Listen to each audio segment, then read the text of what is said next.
War is out of control, nukes are ready, and no one can stop the collapse already unfolding. The war between Russia and NATO escalated again. Now it's not just borders, it's territory against territory, aircraft against missiles. The conflict has become a global dispute, shaking alliances and reviving fear of something much bigger. A war no one could control if it fully erupts.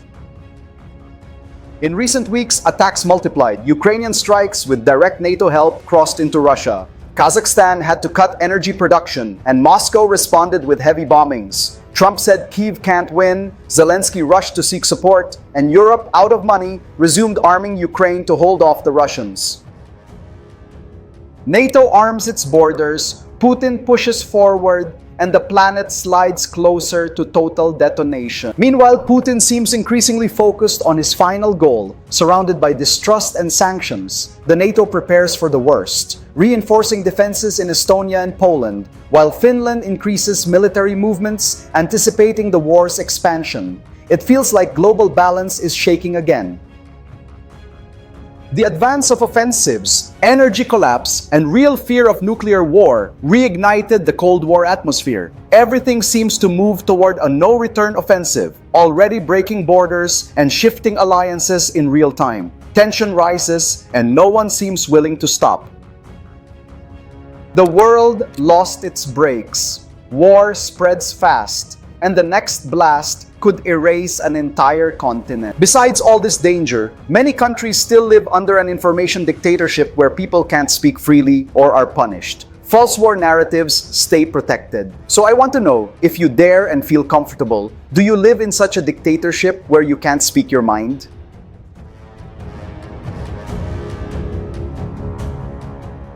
Just a reminder, this report is based on news from Sky News, The New York Times, BBC, The Guardian, Al Jazeera, Sputnik, RT News, and Telegram.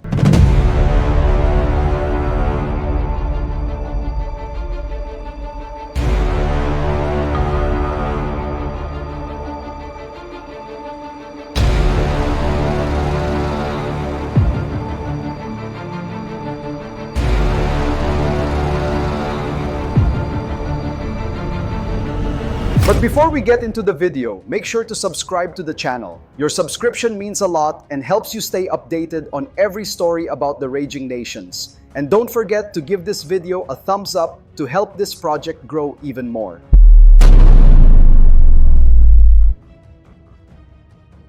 Unmanned Ukrainian aircraft once again crossed Russian skies, hitting ammunition depots and command centers in Bryansk and Kursk. They now have greater autonomy, thermal cameras, and a range of over 1,000 kilometers. Russians try to intercept, but their air defense system can barely handle the attack volume. One of the boldest attacks hit the Orenburg region, far from the front line. It blew up part of a structure used to supply the Russian army with fuel. Moscow accused Kyiv of using drones with Western technology, raising the risk of escalating the conflict beyond Ukraine.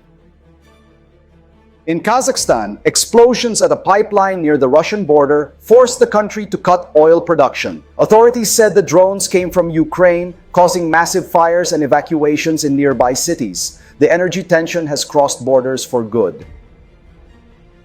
The Kazakh government said it still doesn't know the full global impact, but the European market already feels it. All this in midwinter, when gas demand spikes. Moscow tries to blame NATO, but experts say the issue is Russia's failure to protect its own routes.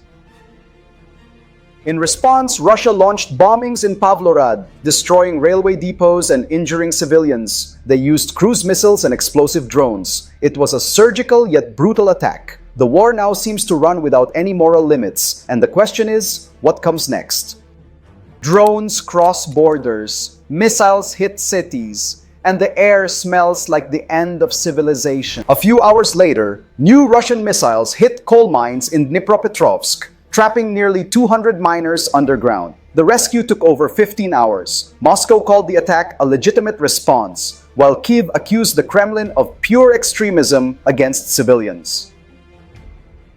Ukraine confirmed that Russia used Iskander-M missiles capable of carrying warheads up to 500 kilos. In retaliation, Kyiv launched new drones over Russian fuel depots, hitting strategic facilities. The cycle of attacks and counterattacks shows the war has entered automatic mode.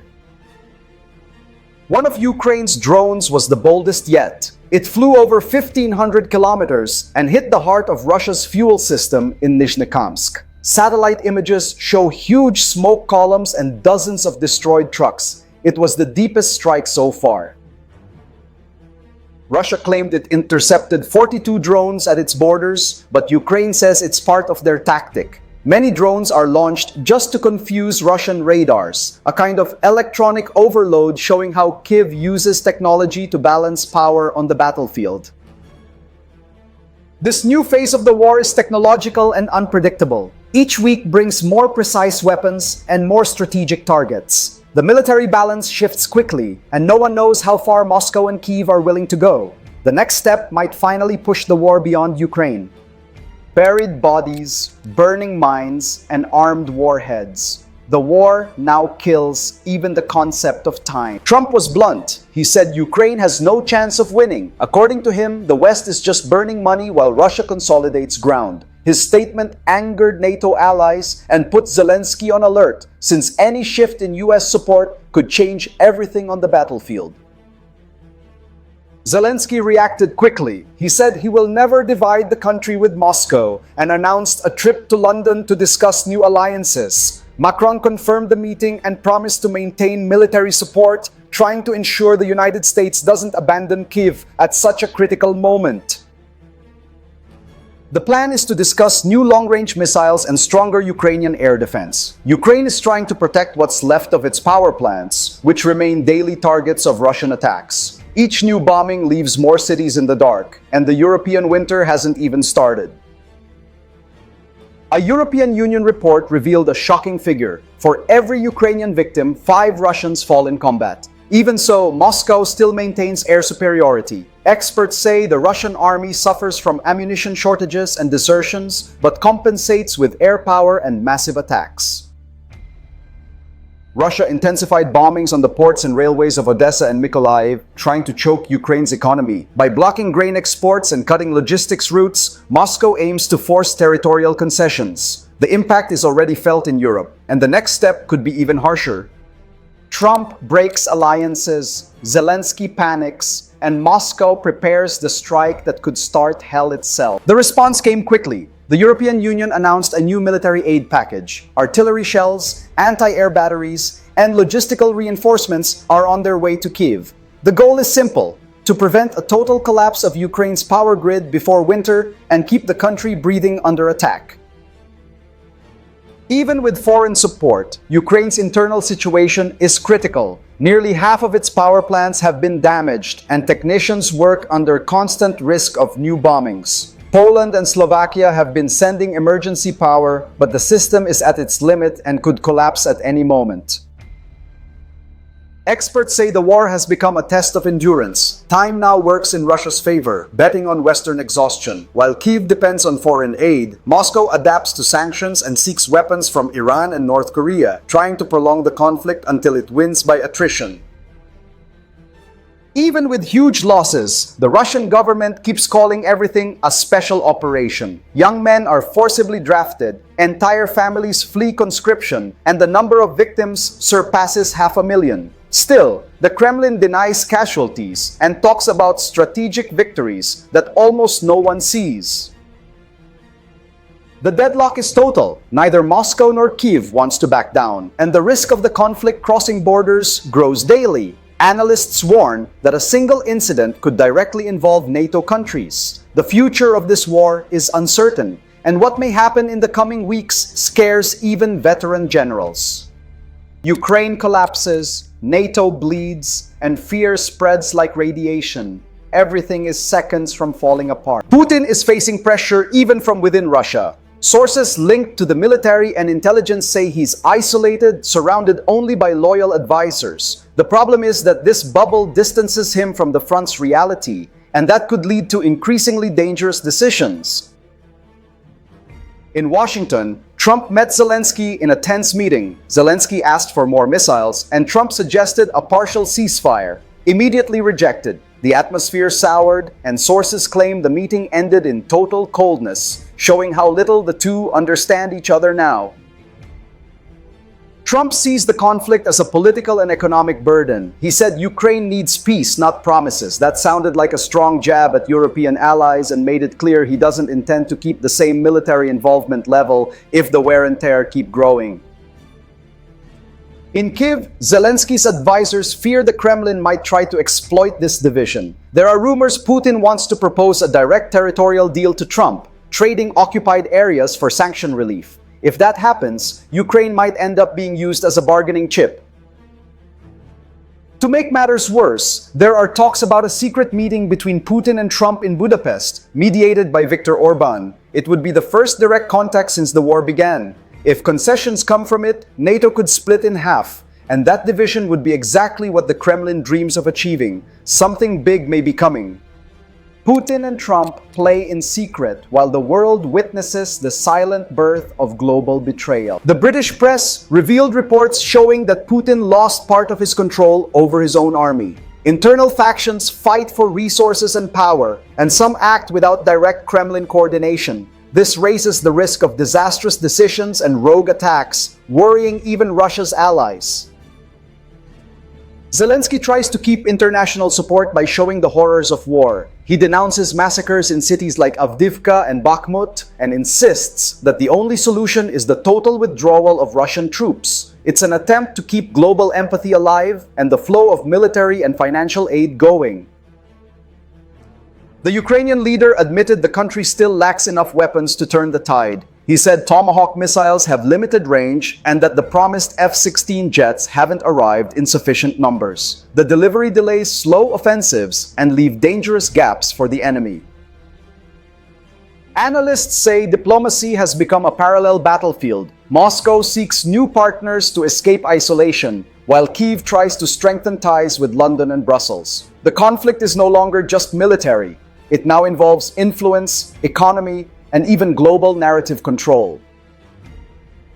This possible rapprochement between Trump and Putin sends chills through Europe. Leaders fear that a separate deal could redraw borders and create a new, unstable world order. The talks scheduled for Budapest are seen as a turning point. If something goes wrong, diplomatic collapse may be inevitable. Armies disobey, borders shake, and leaders spin the nuclear roulette without knowing they've crossed the line. Intelligence documents leaked showing Russia is already preparing the Zapad 2030 doctrine, focused on hybrid and cyber attacks. These tests took place during military maneuvers in Belarus, simulating Baltic invasions and naval blockades against NATO. Moscow wants to prove it still sets the rules. Reports also confirm that Russia's plan is to turn Ukraine into a subordinate state, controlling its economy and politics. The second goal is to weaken NATO by exploiting divisions among European countries and proving the bloc isn't as united as it seems. The Kremlin's internal propaganda is running at full speed. Putin repeats daily that he fights for the survival of Russian civilization against the West. This nationalist speech hides the high human and financial cost of war and keeps the population under control, even with the economy collapsing. The United Kingdom placed over 20,000 soldiers on high alert. They train air defense, urban combat, and chemical attack response. It's the largest British military movement since the Cold War and serves as a direct message to Moscow that any invasion of Allied territory will get an immediate response. NATO fears Moscow might attempt to invade Estonia by 2028. The country is already building bunkers and strengthening borders. If that happens, the Mutual Defense Article will be triggered and the conflict will no longer be regional. An open war in Europe is no longer a distant scenario. It's a countdown. War doctrines are rewritten. The countdown began and no one dares to watch the clock. The European Union is debating new sanctions to cut Russia's war funding, targeting oligarchs and companies tied to military technology. But some countries fear energy retaliation. Each vote within the bloc becomes a test of endurance, showing how fragile European unity has become. Putin responded by strengthening ties with China and Iran. New agreements involve medium-range missiles and explosive drones. This military alliance worries the United States, which sees the rise of an anti-NATO axis, increasingly bold and willing to confront Western power head-on. The arms race has returned in full force. The United States, Germany, and Poland are rearming their forces and positioning troops near Russian borders. Moscow, on the other hand, is reactivating tactical nuclear programs. Each move increases the risk of a miscalculation that could be fatal for the planet. Simultaneous military drills between NATO and Russia are happening dangerously close. A simple radar mistake or a plane shot down in the wrong place could ignite a direct war. Neither side shows real willingness to step back, and the world watches everything in nervous silence. Amid expansion doctrines, secret deals, and ready weapons, the world faces one of its most unstable moments in decades. The next decisions will define whether there's still a chance to reorganize global order or if humanity is about to cross a point of no return. And it may come sooner than we think. The West is divided, the East is armed, and humanity signs its last document before the end. The United Kingdom granted full authorization for its armed forces to shoot down suspicious aircraft near nuclear facilities. The fear is of Russian sabotage. Fighters and ground defenses were placed on maximum alert after unidentified flyovers near bases and strategic routes in the North Sea. Finland raised the alarm about Russian spies operating in the country. The National Security Service suspects Moscow is reactivating old Soviet-era espionage networks. The government promised tougher laws against sabotage and spying, reinforcing a climate of constant vigilance in Northern Europe. In response, the Finnish army sent a direct message to Moscow. We're ready. The country now hosts Patriot systems and receives American troops. Along with Norway and Sweden, it announced joint military movements, a clear signal that any Russian provocation will not go unpunished. Poland has practically turned into a military field. South Korean tanks, K-9 howitzers, and F-35 jets move across the country in joint maneuvers with the United States. The government is heavily investing in defense and made it clear, if war reaches the border, Warsaw will not wait to react. Surveys show that the closer to Russia, the greater the fear. Estonia, Latvia, and Lithuania live on alert, creating civilian militias and stockpiling supplies. It feels like Europe is about to relive something it swore would never happen again. And once it starts, there'll be no stopping it. Everything could change in an instant. Nuclear bases armed, jets on alert, civilians terrified. When the siren sounds, there'll be no return. Energy trade in Europe has turned into chaos. Countries that once exported electricity now import in a rush to avoid blackouts. France and Germany race to sign emergency deals, trying to offset the lack of Russian gas and ensure the next winter doesn't bring total collapse. The European economy is sinking amid growing protests. Streets in Paris, Warsaw, and Berlin are filled with workers furious over the cost of living. The recession, combined with military tension, threatens to push the continent into its worst crisis since 2008. Desperation is already showing in political speeches.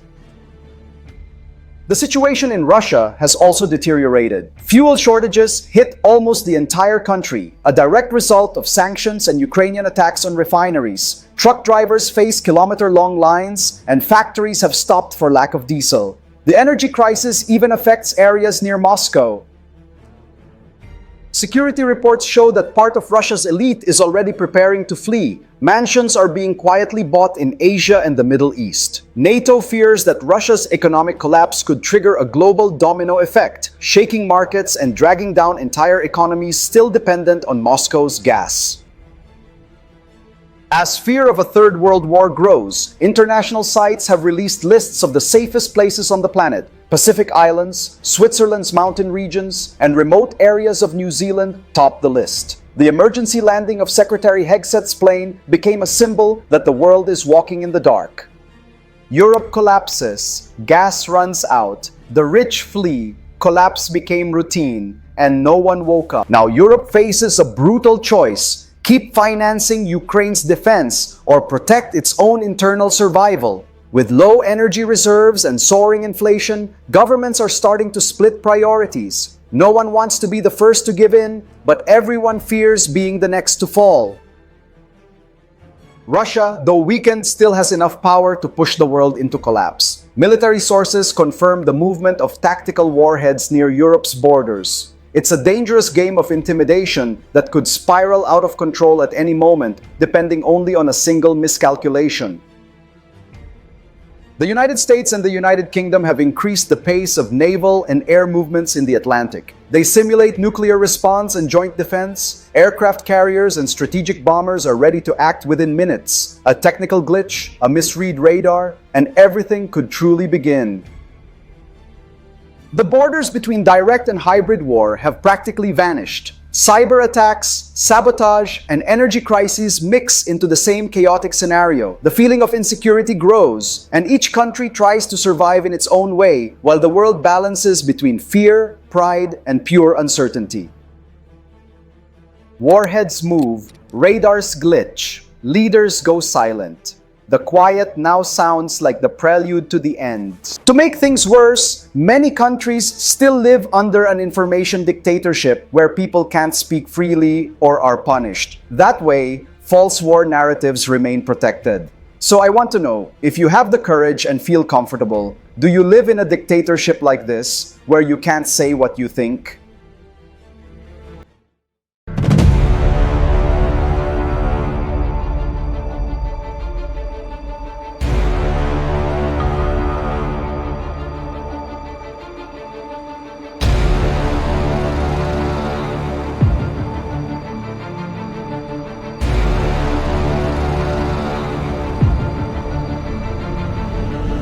Thanks so much for sticking around until the end of the video. You're awesome, and I really appreciate it. If you haven't subscribed yet, make sure to hit that subscribe button so you don't miss any updates on the raging nations. And don't forget to give this video a thumbs up to help this project grow even more.